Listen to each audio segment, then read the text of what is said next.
He was perfect, charming, smooth, flawless.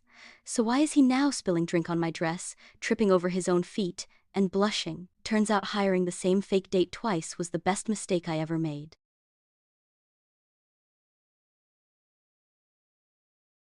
Chloe Evans stared at the turquoise expanse of the Aegean Sea from her Santorini villa balcony, a knot of dread tightening in her stomach that no amount of breathtaking caldera views could loosen. Below, whitewashed buildings cascaded towards the impossibly blue water, postcard perfect. Inside Chloe, however, a storm brewed. Priya's wedding wasn't just a wedding, it was a week-long extravaganza, a gauntlet of well-meaning relatives whose favorite sport was Chloe's love life interrogation. 32, darling, and no one serious? Aunt Margot's voice, laden with faux concern, echoed in her memory. Priya found Raj at 28. Don't leave it too late. Uncle Frank's booming inquiry about her biological clock at last year's Diwali party still made her cringe. And her mother, Sonal, while less overt, radiated a quiet, persistent disappointment that hung heavier than any direct criticism. Chloe thrived on control. In her meticulously organized apartment, her demanding but rewarding job as a structural engineer, and her carefully curated solitude. Family events were chaotic fault lines threatening that control, hence, Date Pros. A discreet, expensive service providing charming, temporary escorts for precisely such social minefields. No strings, no expectations, just a human shield against prying questions and pitying looks. Her phone buzzed. A text from the agency. Mr. Alex Carter will arrive at Villa Helios at 17:00 for briefing. Confirmed. Relief, cool and practical, washed over her. A shield was inbound. She'd requested someone, charming, low-key, and exceptionally professional, solely for appearances. Alex Carter. The name sounded efficient. Good. At precisely 5, a firm knock sounded. Chloe opened the door to find perfection. Alex Carter stood framed in the Santorini sunlight, effortlessly embodying the phrase tall, dark, and handsome. He was perhaps 6 feet, with warm brown eyes that held a spark of intelligence, dark hair neatly styled, and a jawline that looked sculpted. He wore a perfectly fitted light linen suit that whispered expensive casual, not ostentatious. A small professional smile touched his lips. Ms. Evans? Alex Carter, Date Pros, pleasure. His voice was smooth, calm, instantly reassuring. He offered a handshake, firm, brief, and utterly professional. Chloe, please, come in. She stepped aside, already feeling the knot in her stomach loosen slightly. He moved with an easy grace, taking in the villa's living area with a polite, appreciative glance. Beautiful location, he remarked, his gaze returning to her. Now, for efficiency. My role is to be your charming, attentive, but entirely non-committal partner for the duration of the wedding events. I deflect questions, provide conversation, dance if required, and generally ensure you navigate this with minimal familial friction. My background story is simple. We met through mutual friends in the city 6 months ago. We're taking things slowly. My job? I'm in consulting, broad enough to be plausible, vague enough to avoid detailed follow-up. He paused, his expression calm and focused. Key directive, you relax. Follow my lead if things get sticky. Enjoy the free vacation aspects. Sound acceptable? Chloe exhaled, a genuine smile touching her lips for the first time since arriving. Acceptable? Mr. Carter, that sounds like a dream. Alex, it is. Chloe, he returned her smile, a flash of warmth in his eyes that Chloe immediately catalogued as part of his exceptional professionalism. Excellent, lead the way. Let's survive, and perhaps even enjoy, a Greek wedding. And survive, nay thrive, they did. Alex was nothing short of magnificent. He was a social chameleon, adapting seamlessly to every relative and situation. He charmed Chloe's formidable grandmother, Nani, with respectful nods and patient listening, effortlessly switching to Gujarati phrases he'd clearly researched, making Nani beam and pat his cheek. Good boy, Alex, sharp eyes. You look after my Chloe, hon. He navigated Uncle Frank's boisterous political rants with surprising knowledge, offering counterpoints that were insightful without being confrontational, earning a grudging respect. Huh, the Carter boy knows his stuff, not just a pretty face, Chloe. He danced with Chloe's mother, Sonal, with old-world grace during the Sangeet, making her blush and laugh. He's very polished, Beta, Sonal whispered to Chloe later, a hopeful glint in her eye that Chloe pointedly ignored. With Chloe, he was the perfect balance.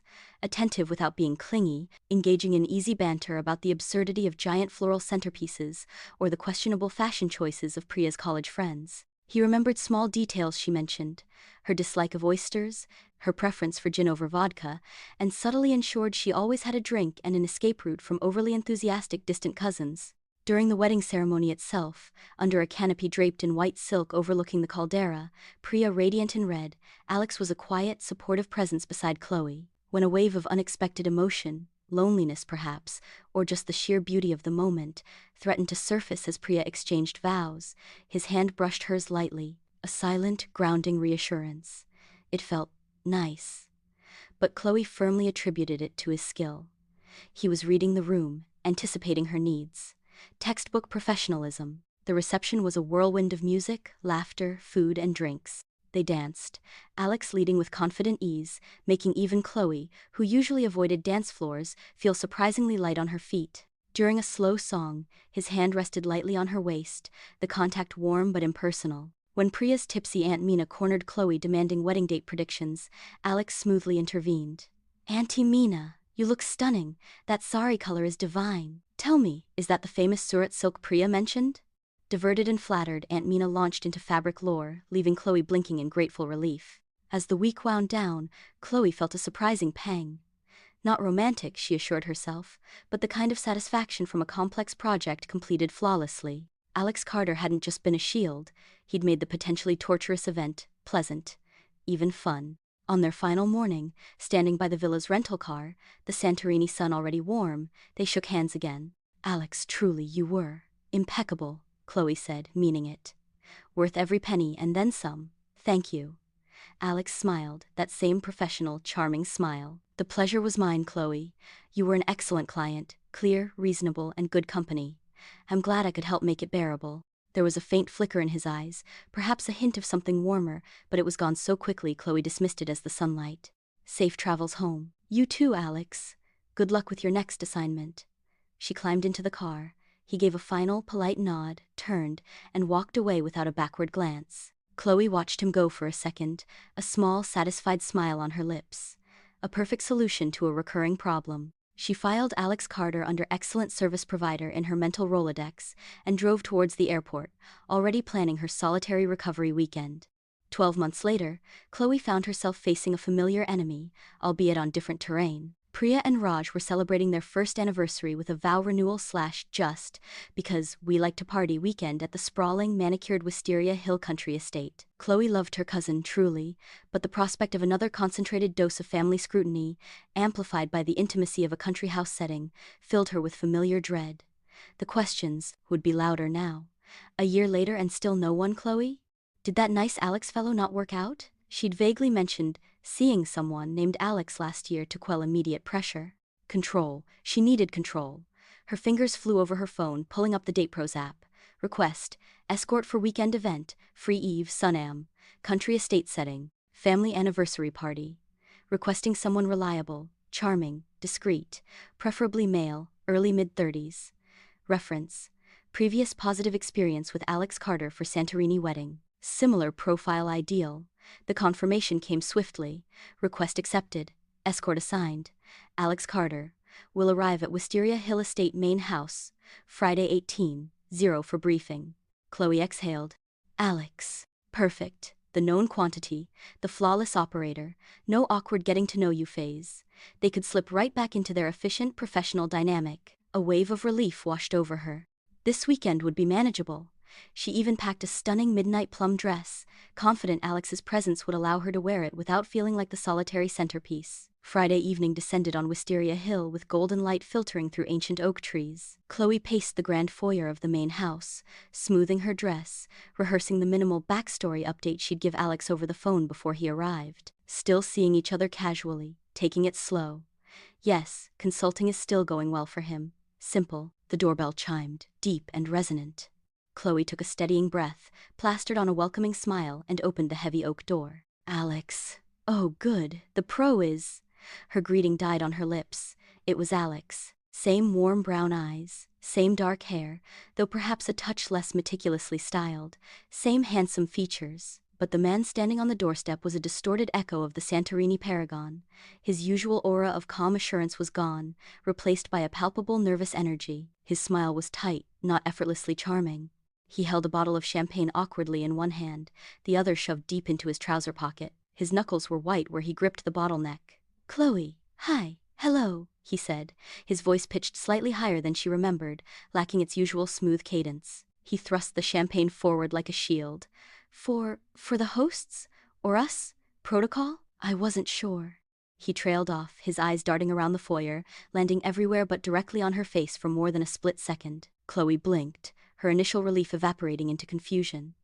"Alex, are you okay?"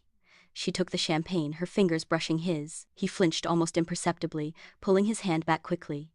"Just long drive, traffic, nerves, you know, big crowd." He attempted his professional smile, but it looked strained, unconvincing. "Right," Chloe said slowly, stepping aside to let him in. She gestured towards a side table. "Well, Priya and Raj are mingling outside. We can just set this here for now. We need a quick catch-up on this situation." "Absolutely. Situation? Yes." Alex nodded vigorously. He moved towards the table, his usual grace replaced by a slight stiffness. He reached for a flute from a nearby tray, his hand trembling faintly. "Champagne? To lubricate the facade?" He tried for a light tone, but it fell flat. Before Chloe could answer, disaster struck. As he lifted the flute, his elbow jerked awkwardly, catching the edge of the champagne bottle Chloe had just placed down. It wobbled precariously. Alex lunged to steady it, but his movement was clumsy. His hand collided with the flute he was holding.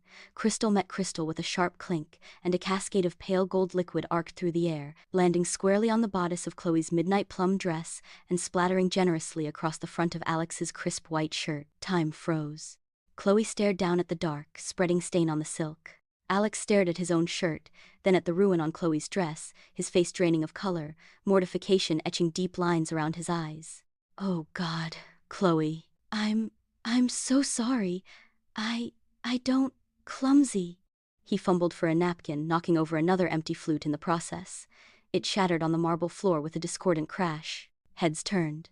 Priya, radiant in gold, appeared in the archway leading to the terrace, her brow furrowed. "Chloe? Alex? Everything okay?" Her gaze landed on the stains and the broken glass.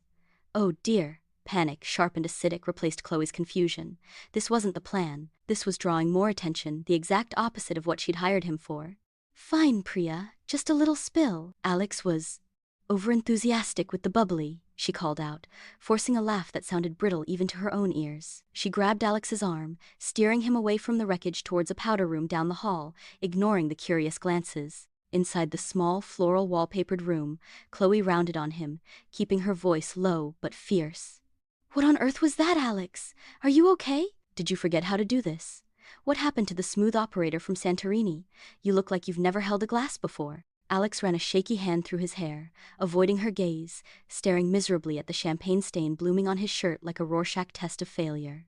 "I'm sorry, Chloe. Truly. Profusely. It's just an off day. Really bad off day. Maybe jet lag? I had a red eye." His excuses sounded weak, hollow. "Jet lag? You live in the same city. Alex, you're a professional." "This," she gestured wildly at their stained clothes, "is not professional. This is a catastrophe. You're supposed to be making this easier, not turning me into a walking disaster zone." The frustration bubbled over, tinged with fear. Her carefully constructed shield was crumbling, and she felt terrifyingly exposed. The evening progressed like a slow-motion nightmare. Alex was a shadow of his former self. He forgot the minor backstory details they'd hastily reviewed. "Consulting, Alex. You're still in consulting." Introducing Chloe to her great-aunt Sheila, he stammered, "This is, Chloe Evans, my, date. Chloe, this is great-aunt Sheila Evans." "Wait, no, Evans is Chloe. You're both Evans," leaving Aunt Sheila blinking in confusion. He seemed hyper-aware of Chloe's proximity. If she brushed his arm accidentally while reaching for canapés, he flinched. He avoided prolonged eye contact during conversations, yet Chloe constantly caught him glancing her way when he thought she wasn't looking, a strange intensity in his gaze that vanished the moment she turned. His usual witty deflections were replaced by awkward silences, or forced laughs that sounded unnatural. During dinner, he knocked over his water glass. Luckily, it was only water. Chloe oscillated between bafflement, annoyance, and a creeping, unwelcome sense of concern.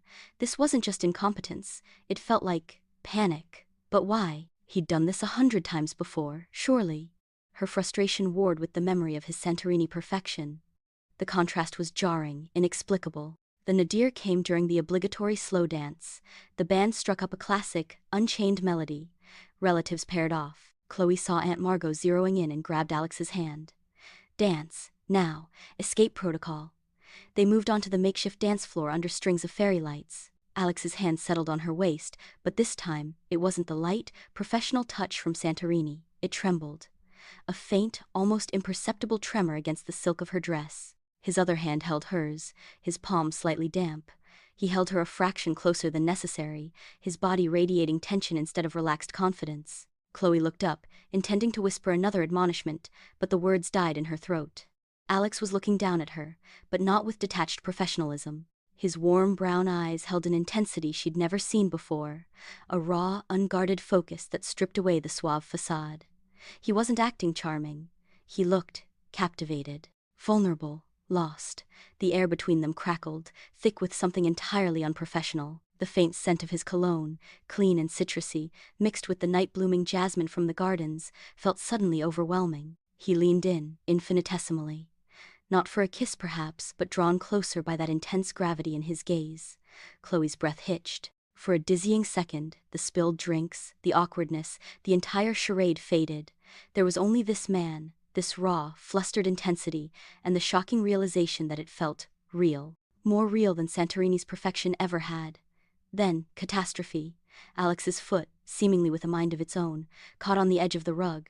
He stumbled violently, lurching forward. Instinctively, Chloe gripped his arms to steady them both. They swayed precariously, a tangle of limbs and startled gasps, narrowly avoiding a spectacular tumble onto the dance floor. Alex regained his balance, his face a mask of utter mortification, flushed deep crimson. He pulled away from her as if burned, putting several feet between them. God, Chloe, I'm so sorry. Again. I don't know what's wrong with me tonight. He raked a hand through his hair, looking utterly miserable, avoiding her eyes completely now. But Chloe wasn't thinking about the stumble, or the near fall. She was still caught in the split second before it. The raw, unvarnished look in his eyes, the sheer, unprofessional intensity of it. The question exploded in her mind, bright and undeniable. Was last year's effortless perfection the carefully constructed act? Or is this nervous wreck, this man trembling because he's near me, the real Alex Carter? The rest of the evening passed in a blur of forced smiles and internal chaos for Chloe. Alex retreated into a shell of mumbled apologies and extreme caution, moving like a man navigating a minefield. Chloe, meanwhile, was consumed by the question ignited during the dance. She watched him now with new eyes, a forensic investigator revisiting a scene she thought she understood. She noticed how, despite his clumsiness, he did remember things. He subtly steered her away from the past hors d'oeuvres containing shellfish, remembering her aversion from Santorini. When her mother mentioned offhand how lovely the gardenias were, Alex murmured, "Chloe prefers peonies, actually," before seeming to realize he'd spoken and clamming up, flushing again. He'd remembered her favorite flower from a passing comment a year ago. She recalled Santorini moments with fresh perspective. That lingering handshake goodbye. Had it been a fraction too long? That shared laugh during Uncle Frank's rant about city taxes. Had Alex's laughter sounded genuinely warm, not just professionally polite? The way he'd looked at her sometimes across the crowded Santorini reception, had it held a hint of the intensity she'd just witnessed, quickly masked? The evidence, subtle but mounting, pointed towards a startling conclusion. Santorini hadn't been just a job for Alex Carter. The thought was terrifying. It shattered the clean, transactional nature of their arrangement. It introduced messy, unpredictable variables, emotions. Chloe's instinct screamed to retreat, to reinforce the walls, to treat this as a breach of contract and nothing more. But another part, a part she usually kept firmly under control, was undeniably intrigued. The real Alex, flustered and sincere, was somehow more compelling than the perfect facade. An opportunity arose during a lull before the planned group toast. Alex had retreated to a shadowy corner of the terrace, nursing a sparkling water, looking profoundly uncomfortable. Chloe took a deep breath, her heart hammering against her ribs. Control was slipping, but maybe understanding could be a different kind of control. She walked over. "Alex, we need to talk. Privately. Now." Her voice was low but firm. He looked up, apprehension warring with something else in his eyes. Resignation? Hope? "Chloe, not here." She led him through French doors into a dimly lit, deserted library off the main hall. Shelves of leather-bound books lined the walls, the air thick with the scent of old paper and dust.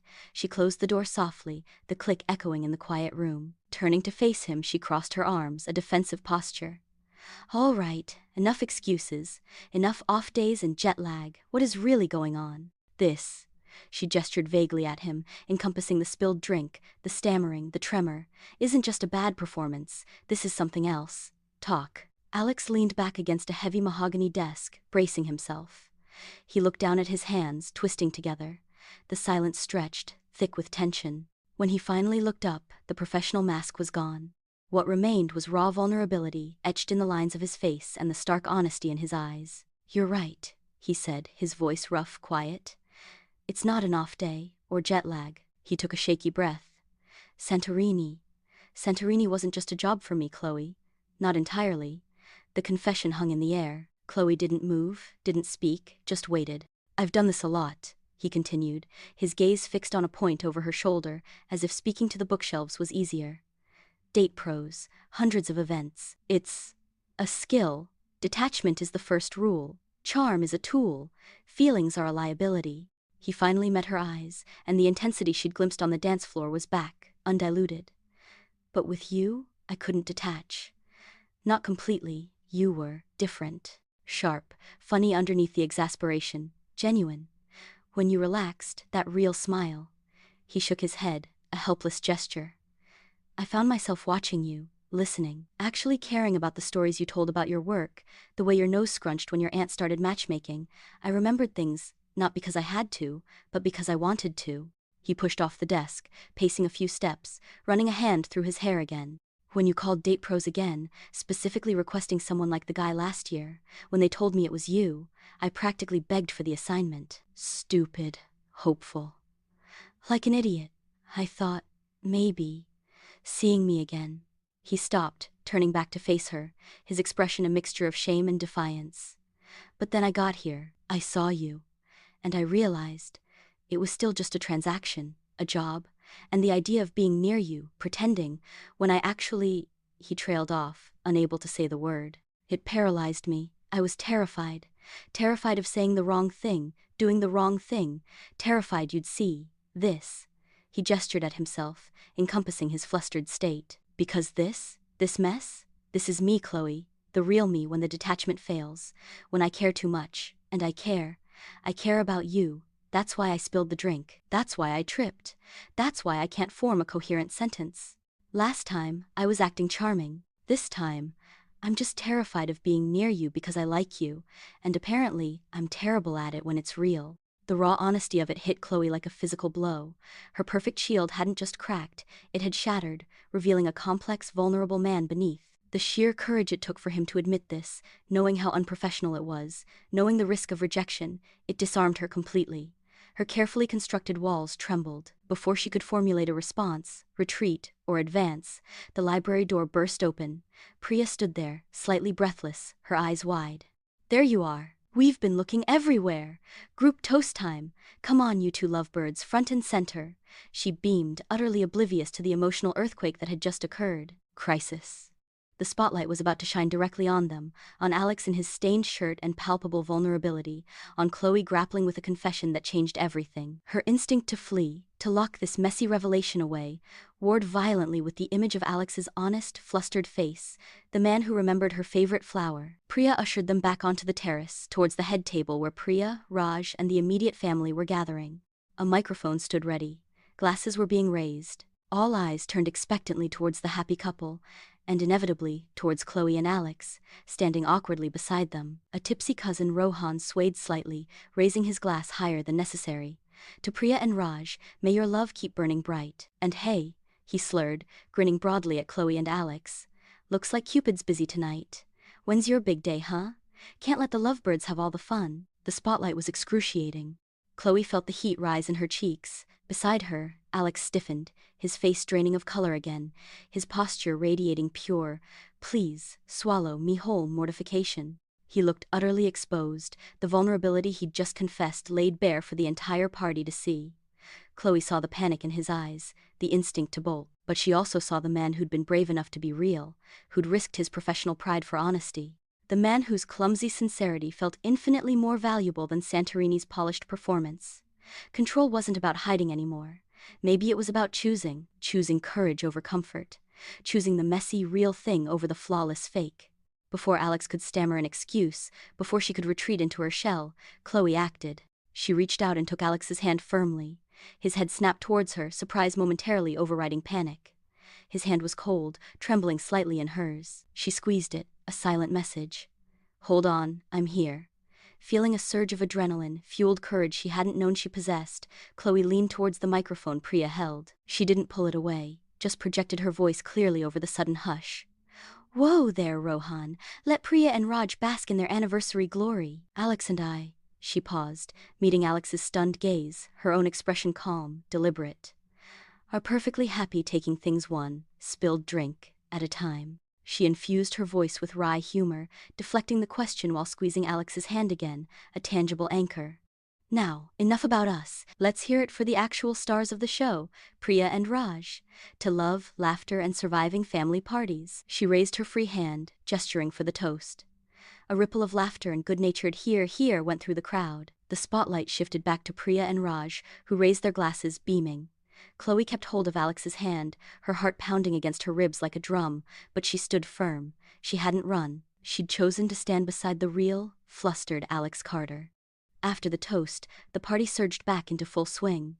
Chloe kept Alex's hand in hers, a silent lifeline amidst the renewed chatter and music. She steered him not towards the crowd, but towards a quieter path leading away from the main terrace, down stone steps into the moonlit gardens. The sounds of the party faded, replaced by the chirping of crickets and the gentle splash of a fountain somewhere nearby. They walked in silence for a few moments, the tension between them shifting, softening. The raw vulnerability was still there, but now mixed with a dazed relief and a burgeoning sense of possibility. Chloe led him to a secluded stone bench nestled under a canopy of wisteria, its fragrant purple blooms ghostly pale in the moonlight. She finally released his hand and sat down, patting the space beside her.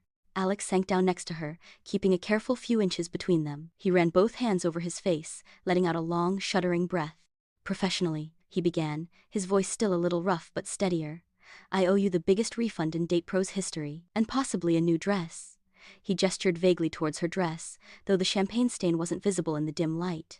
Chloe surprised herself by laughing, a real warm laugh that bubbled up from her chest, releasing some of the coiled tension. "Oh, Alex, that was certainly more dramatic than the itinerary suggested." Spilled drink, near-death dance experiences, public confessions. A tentative, utterly genuine smile touched Alex's lips, the first real smile she'd seen from him all weekend. It transformed his face, softening the angles, lighting up his eyes in a way Santorini's charm never had. "I did warn you it was an off day," he offered weakly, but the self-deprecating humor in his tone was new, endearing. Chloe shook her head, looking at him properly in the silver moonlight. The fluster was fading, replaced by a quiet exhaustion and a hopeful earnestness. The stain on his shirt, the slightly rumpled jacket, the way his hair was genuinely messy now, it all felt human, real. She saw the man who'd been brave enough to confess, not the escort hired to perform. "So," she said softly, the laughter fading but a gentle warmth remaining. "Santorini wasn't just a job?" Alex met her gaze, holding it this time. "No, Chloe, it wasn't. I thought about you, more than I should have. Wondered how you were." He hesitated, then added, "That's why I jumped at this, why I imploded." "And the real Alex Carter," Chloe continued, her voice thoughtful, "is the one who gets flustered and spills drinks when he likes someone?" He ducked his head, a faint blush visible even in the moonlight. "Apparently so, mortifyingly so. The smooth operator is strictly for clients. Turns out, the real me is significantly less coordinated when emotionally compromised." He looked up, a flicker of anxiety returning. "I understand if this complicates things. If you just want to terminate the contract, walk away. I wouldn't blame you. This was wildly unprofessional." Chloe looked out at the moonlit garden, the neatly trimmed hedges, the path disappearing into shadow. For so long, her life had been about clean lines, predictable structures, avoiding messy complications. Alex was the definition of a messy complication. He was also sincere, brave, and remembered she loved peonies. She took a deep breath, the scent of wisteria and damp earth filling her lungs. Control wasn't about avoiding the mess, maybe it was about navigating it, building something real, even if the foundation felt shaky at first. She turned back to him. "The contract," she said slowly, deliberately, "was for a fake date, ending tonight." She paused, meeting his hopeful, anxious gaze. "How about tomorrow? Just coffee? No acting, no spilling, hopefully," she added with a small smile. "No family members demanding timelines. Just us, seeing what this is?" A real date? The relief that washed over Alex's face was luminous. The tension drained from his shoulders, replaced by pure, unadulterated joy. His smile widened, warm and open, reaching his eyes fully for the first time.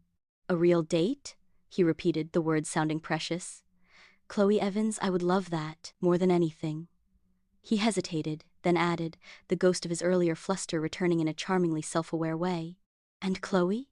I promise to try very hard not to trip, but no guarantees. The real me comes with a certain unpredictability. Chloe laughed again, the sound mingling with the crickets and the distant fountain. I think I can handle a little unpredictability, Alex Carter, especially if it's real. They sat in comfortable silence under the wisteria, the air humming with potential. Moonlight softened Alex's features, his eyes holding hers with raw sincerity and dawning hope. He saw her, not the client, but Chloe. The space between them felt magnetic. His gaze dropped to her lips, then lifted, a silent question. Chloe leaned in slightly, an invitation. Alex closed the distance, his hand trembling only faintly as it cupped her cheek. His other hand found hers, fingers intertwining. He paused, breath warm on her skin. Chloe closed her eyes. His lips met hers, tentative, achingly gentle. Not a professional performance, but a real, searching connection. Chloe leaned into him, her hand resting on his chest, feeling his heartbeat. The kiss deepened slowly, a shared breath tasting of relief and hope. No stumble, no spill, only profound connection.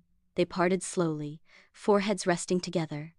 Alex opened his eyes, pure wonder in his gaze. Wow, he breathed. Chloe smiled, her heart full. Yeah, wow. He kept his forehead against hers. Just for the record, no tripping involved.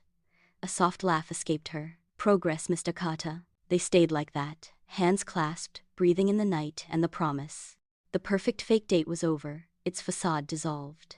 In its place sat two people, changed. The kiss was the first cornerstone of something new.